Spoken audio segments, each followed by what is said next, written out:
What's up, ladies and gentlemen? I'm Cody Campbell with High Ground Gaming, and today we're going to be unboxing and reviewing a couple of new products. AOC is a popular performance monitor brand, and they've recently decided to branch out into peripherals. We have the AGM700 mouse and the AGK700 keyboard. These are both what AOC considers to be tournament grade devices. I'll start by telling you about the specs. From there, we'll go to the unboxing section. I'm going to open these guys up and let you take a look at them.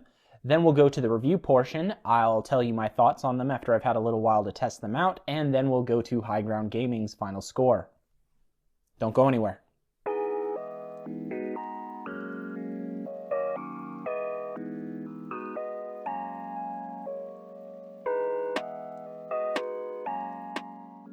I'm going to start by telling you about the AGM700 mouse. This has a PixArt 3389 sensor and has up to 16,000 DPI, which, trust me, is plenty. It has RGB, it has Omron switches, and it has adjustable weight.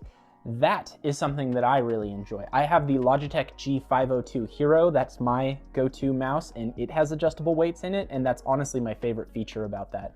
Makes it so if you prefer a heavy mouse, you can add the weights into it, make it heavy. If you prefer a lighter mouse, you can remove them as needed to get your desired weight. That way you don't have to gamble with buying a whole mouse based on just the weight. The AGK700 mechanical gaming keyboard comes with Cherry MX Red mechanical switches. Those are nice. It has RGB, it has a USB pass-through, and it has a removable magnetic leather wrist rest. Both of these items use AOC's G-Tools software, which is pretty nice. It means you can control both of them from the same software. That's nice since it means less programs running in your background and less programs eating up your CPU's processing power. That's about it for specs though. I'm gonna go ahead and get into the unboxing and open these guys up. We'll start with the mouse. So set this down here for now. Now the box did get a little banged up in transit, so hopefully that's just the box and that the mouse inside is still okay. Oh, it looks like this guy actually opens up. So you can see the mouse in there under the plastic, very nice. Go ahead and I just cut the top, but I'll go ahead and just open this bottom part since it's already like that. All right, nothing else in the box. All right, so it looks like no instructions or anything. It's just the mouse itself in the box.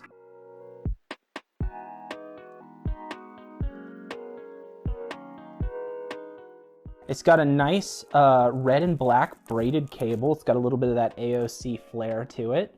Now, I mean, some of you might not be a fan of the red and black, but it's also got this really nice brushed aluminum look to the actual right and left mouse button. That's pretty nice. A couple buttons on here, probably for adjusting the DPI or going through different modes, stuff like that. And we've got 3 buttons on the right-hand side here. Imagine those are programmable through the software. Click feels really good. Must be those Omron switches at work. This is not a button. Okay, that probably is lighting to indicate which mode you're in as you cycle through. Mouse wheel feels good. Let's see if the weights are in here already.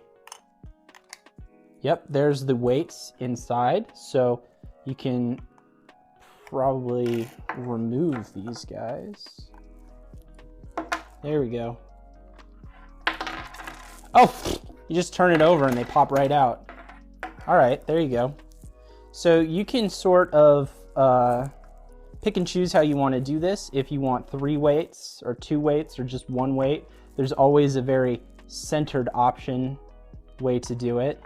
You can move this one over here so you could have 4, or you could put them back in so you have all 5. I personally like a heavy mouse, so I probably keep all 5 of them in there. To be honest, even with all 5 of the weights inside, it's not quite as heavy as my Logitech, but it's got enough of a heft to it that I'd probably be happy with this. All right, cool. Let's move on to the keyboard. First of all, I just gotta say, I appreciate that they've got the directional keys right there so that you can actually feel them. If you're at a Best Buy or Circuit City or what have you, you want to be able to test out the keys and make sure that they feel good before you commit to buying them. It's nice that they have that little cutout. Let's open her up.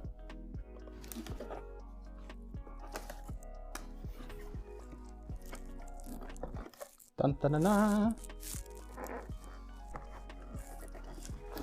This looks like it might be a little tricky to get out. There we go. So, leather magnetic wrist rest, keycap remover with 4 extra switches. Looks like a W, A, S, and D switches in bright red. So that's nice. Quick start setup guide.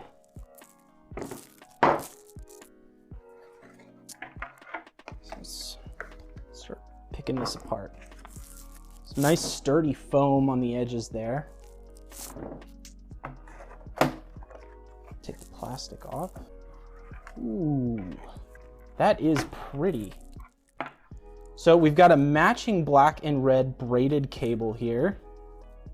Looks like, what is this exactly? Hold on. So 2 USB plugs. So one of these is going to be for the keyboard. One of these is going to be your USB pass-through. That makes sense. Oh, this is just where they combine into one. Okay. Man, that big volume dial is just begging to be played with. Ooh, it's got a light click to it. Feels very good. That is nice. Got some big media control buttons up here. Home button, refresh, music, brightness, so on and so forth. Looks like there's some G keys on the side, so you can make some pre-programmed keys. These are especially nice for streaming. You can set your in-game, your be right back, so on and so forth to those. That way you can just switch back and forth without having to alt-tab out of the game. If you're a streamer, you're really going to appreciate that, especially if you don't already have a Stream Deck or anything like that. Man, I love that. Let's check out this wrist rest. Also got some Agon branding on the front there. Clicks right into place. Ooh, that feels good. That feels very premium. I like that. Okay, does it have some feet? Because I do not like how flat it is, though. It does! Victory! All right, it's got some adjustable feet. Just one size, it looks like, but that's all right. Yeah, that's much more comfortable. Okay.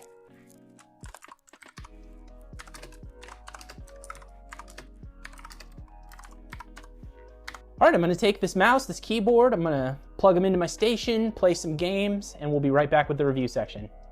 Don't go anywhere. All right, before we get into the review, I have a quick PSA for everybody. Did you know that people who subscribe to our channel are statistically more attractive than people who don't? It's just science. On to the review. We're gonna start with the mouse, the AGM700. Now, I'm gonna start by talking to you about the build quality of this thing. It's honestly not the best. If you look at the general design of it, you could walk into a Best Buy or a Micro Center or what have you, and you're gonna find a lot of other mice that have a similar design to this.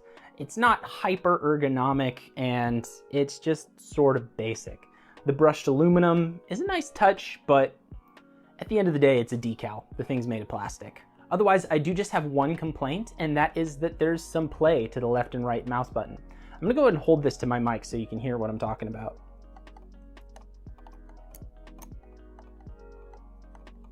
Hear how I'm not clicking, but there's still some wiggle to the buttons there.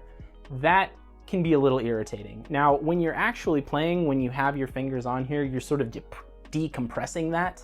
So you're not gonna hear it all the time or anything, but it is there. There is a little bit of wobble to those two buttons, and that's just something that you should be aware of. Using it for gaming, it's top tier though. There's no lag, no drift, nothing like that. It feels really good when you're playing with it. One of the biggest compliments that I can give a mouse is that I forgot it was there while I was playing. I played some Doom using it, and it was really nice for that. One of the things that I really like about it is that it has a DPI shift button. Now, my mouse that I use, the Logitech 502 Hero, has a DPI shift mouse button on it, and I absolutely love it to pieces. For those of you that don't know, what that is basically is this is a button that you can set a second DPI to. So you have your general DPI for when you're using it, the speed that the cursor moves per inch that you move the mouse. And you can set that to be really fast for most of the time. And then you have your DPI shift button set to be really slow. This makes it really easy for you to fine tune those distant headshots and stuff like that. It takes a little practice to get used to it, but once you do, it can change the way you game. Now this mouse does come with software. It's the G-Tools software, which works for both this and the keyboard. I'll talk about the keyboard side of it in a minute, but right now I'm just gonna focus on the mouse. For the mouse, it can change macros, adjust DPI settings, adjust the polling rate, double click speed, Windows pointer speed, scroll speed, and calibration. It also controls the RGB. Now here's kind of my issue with that. The RGB on this is a little limiting. First of all, there's only 3 kinds of effects that you can use, and one of them is static. The other issue is that the RGB only affects the Agon symbol in the palm and the sides of the scroll wheel here. The M for the mode shift and the lighting for showing which profile you're in are static red, and they're always going to be static red. You can't change those. Add to that the red DPI shift button and the red accents on the braided cable, and it's just not going to work with certain aesthetics, which is odd since the rest of the mouse is very color neutral. Now, I like to change everything to this sort of bluish purple, and that works with red fine, and it looks good. And if you want to change it to red, then it's going to look perfectly uniform. But say if you want to use green, then your mouse is going to look like Christmas, and maybe that's not a look that you were going for. That's just something to keep in mind. I always think it's kind of weird when they don't make peripherals color neutral, because the whole point of RGB is that you can customize it to whatever color you like. But I digress. That's all I'm going to say about it. Lighting isn't really important at the end of the day, but it is one of the things you're paying for, so I feel like you should know about it.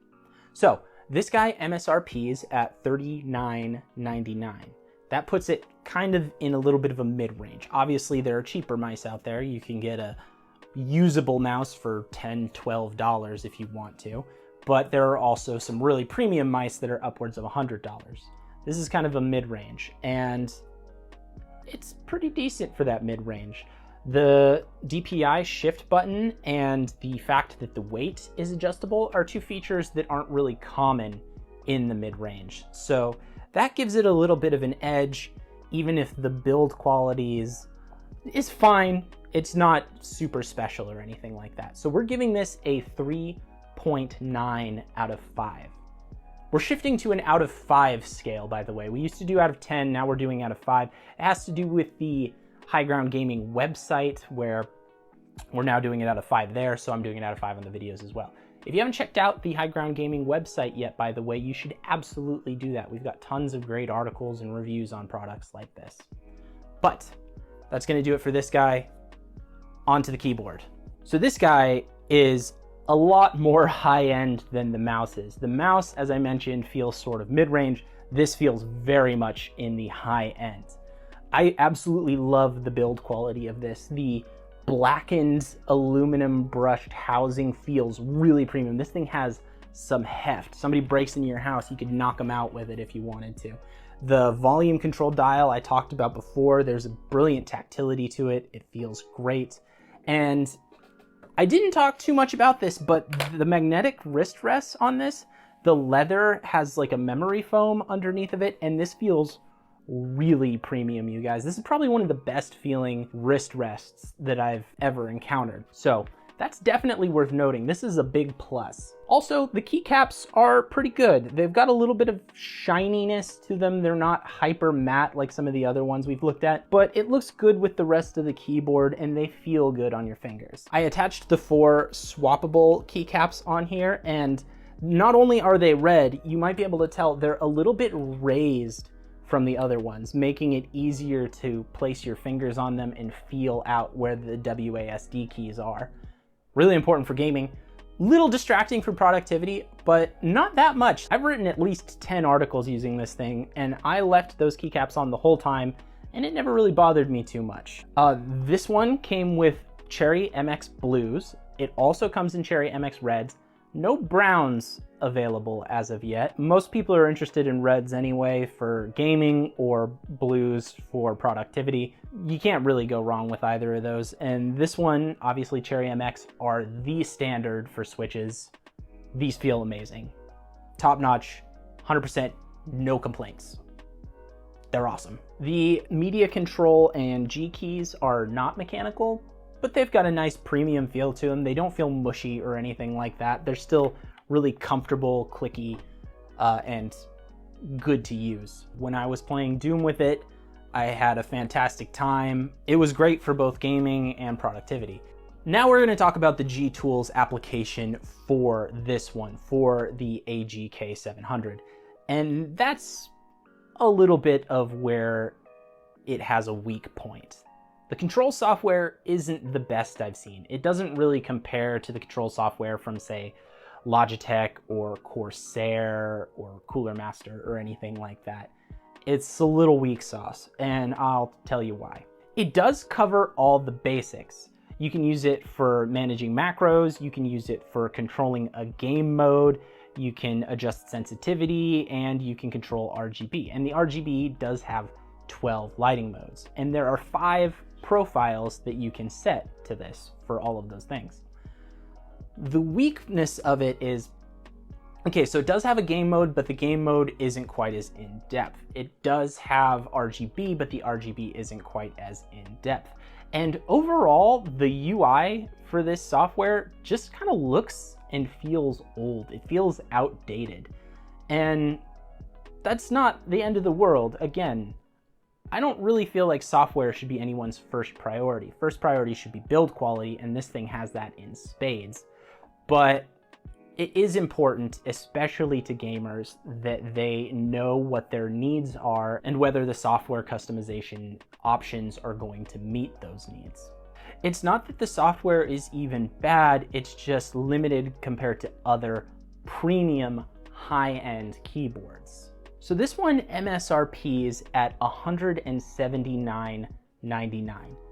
That's quite expensive. There are a couple of keyboards out there over $200. There are not a lot of them.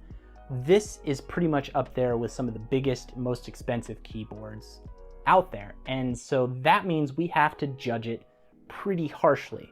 Now, I mentioned before with the mouse, so I won't get into this too much, but there are some red accents. The media control keys and the volume dial are permanently red, and there's nothing you can do about that, as are the accents on the braided cable.